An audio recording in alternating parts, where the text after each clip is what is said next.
Selamat datang di GT Edison paling canggih di 2020. Jadi kemarin kita udah nge-review monitor BenQ, dan BenQ kasih bukan hanya monitor aja, tapi dia kasih juga proyektor untuk kita review. Ya, kita unboxing sama-sama aja. Gue belum pernah lihat proyektor seperti apa, tapi gue tahu line up proyektor itu bisa menggantikan TV tergantung kondisi dan situasi yang kalian pakai. Jadi kita lihat sama-sama aja. Ya, ini boxnya kayak kotak gitu ya. Kalian bisa lihat. Dia kayak bisa nganga gitu. Nah, ini juga nganga gitu. USB-C dan lain-lain. Yep. Oke, di sini jadi terdiri dari berapa ya? 4 kotak. Kita buka sama-sama lah ya. Dari ini dulu kali ya. Kita belum pernah ngecekin proyektor apa loh fungsinya.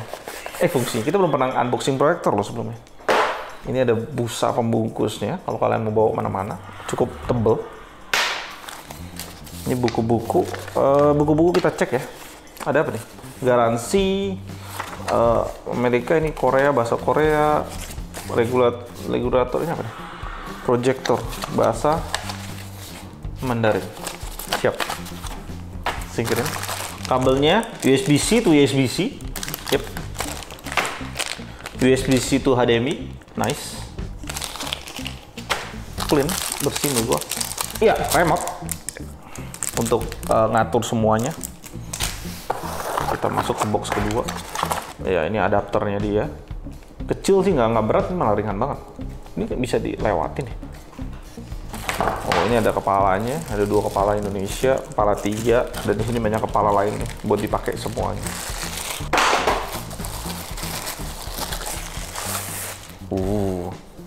Yep. Ini ada proyektor BenQ GV1. Bisa nganga gini guys ya. Kalian bisa lihat nih hinge-nya. Dia bisa kayak nganga gitu. Okay.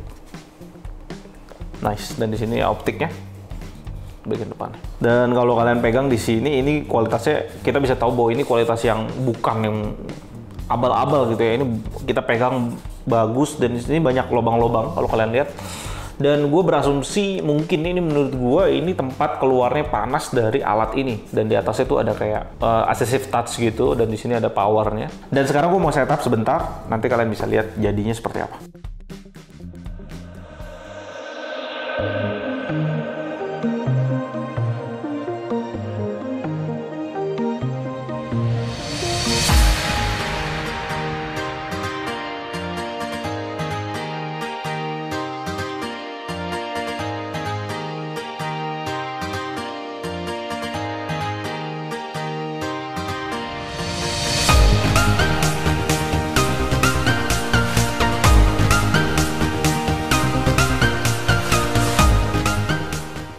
Oke, jadi sini gue udah setup dengan screen proyektor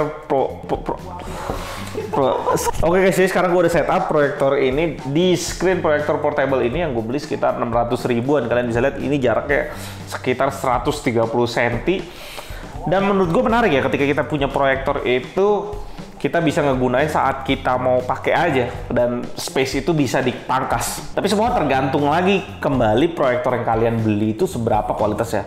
Karena gue lihat ada beberapa yang tipe 4K itu juga butuh jarak yang bagus, dan lagi kalian butuh screen proyektor yang lebih besar kalau kalian mau menggunakan yang sampai 4K. Dan proyektor BenQ GV1 ini yang gue tes ini agak susah ketika dia pakai di living room guys, dimana banyak banget lighting yang ngadu sama dia.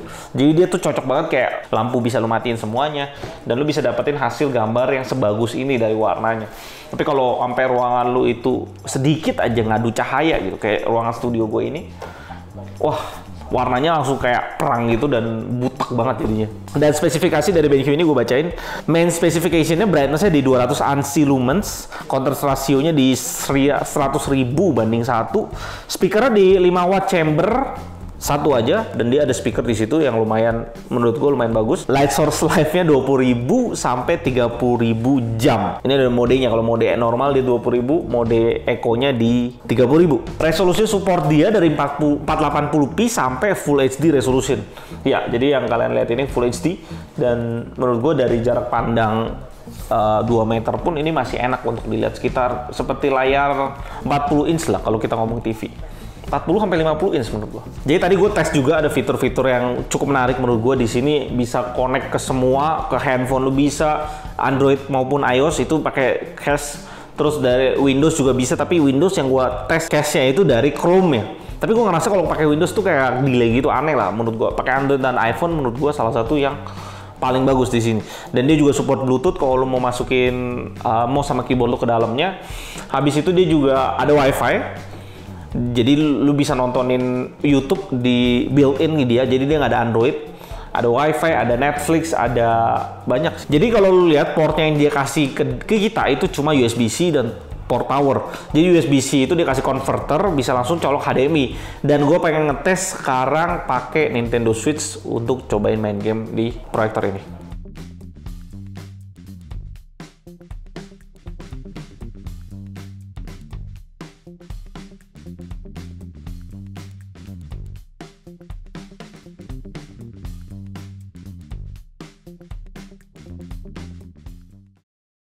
Oke guys, jadi tadi kalian udah lihat apa yang bisa dilakukan sama proyektor ini, dan ada beberapa fitur yang menurut gue keren banget, dan gue baru tahu ada di proyektor-proyektor zaman sekarang, di mana dia ada namanya auto keystone. Jadi kalau lu lihat ya di sini ya, ini proyektornya gue naikin, gue tilt. Nah, tilt di sini udah support 15 derajat ya, dan tiba-tiba gue membalikin lagi ke pertama. Dia semprot dari bawah dan dia tiba-tiba ngerubah line ini tetap jadi lurus. Gue kasih lihat sekali lagi. Oke. Ini dia kan agak miring gitu ya, lihat garis ini ya, dia langsung ngeratain semuanya dan kita bisa atur fokusnya lagi. Oke, dan dia juga udah ada baterai dalam ditanam sama dia, cuma kalau kita cabut, jadi kita kalau colok listrik itu kayak ngecas baterainya gitu, tapi kalau kita cabut baterainya langsung turun kayak berapa persen, 30% gitu ya. Pastinya untuk menghemat baterai, dan dia bisa support sampai 3 jam pemakaian ya. Pastinya itu degradasi. Dan juga tadi Bluetooth-nya juga gue lupa mention bahwa Bluetooth-nya itu bisa, bukannya bisa, Bluetooth-nya itu lebih kepake untuk koneksi ke speaker-speaker Bluetooth kesayangan lu. Karena pastinya lu pada punya speaker yang mewah lah.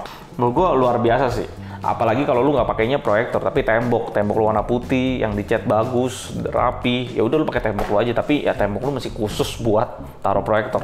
Biasanya juga cukup familiar di kalangan perusahaan karena ini cocok juga untuk meeting yang lu nggak butuh banyak space tempat, lu cukup butuh ruangan berapa meja, satu meja, berapa bangku gitu ya, orang datang berempat misalkan mau ngomongin sesuatu yang penting, dan lu pakai proyektor ini, lu tinggal colok HDMI, laptop lu tinggal colok, atau lu cache dari handphone lu sekarang karena handphone kita udah canggih, langsung kita presentasi di situ. Menurut gua ya menarik, dan gua rasa kedepannya proyektor itu akan semakin lebih luar biasa lagi berkembangnya dengan harganya semakin kompetitif, murahnya sama lah seperti monitor.